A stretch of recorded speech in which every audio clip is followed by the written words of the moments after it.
So I'm going to remove this cover with a 10 spanner. There's 2 bolts here. Bolts look like that.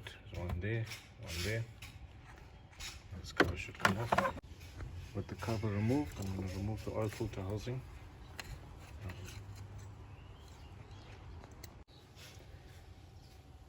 Turning towards my right to loosen it.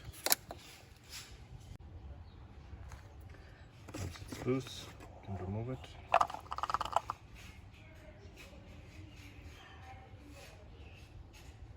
To remove the oil filter housing, there's 3 bolts. There's one here, and there's 2 at the back. 1, 2. You remove the 3 bolts, and this should come off. I'm going to change the gasket underneath. So that's the gasket underneath. It looks like this. With everything all cleaned up, I put the seal underneath, and I'm just going to screw it back on there.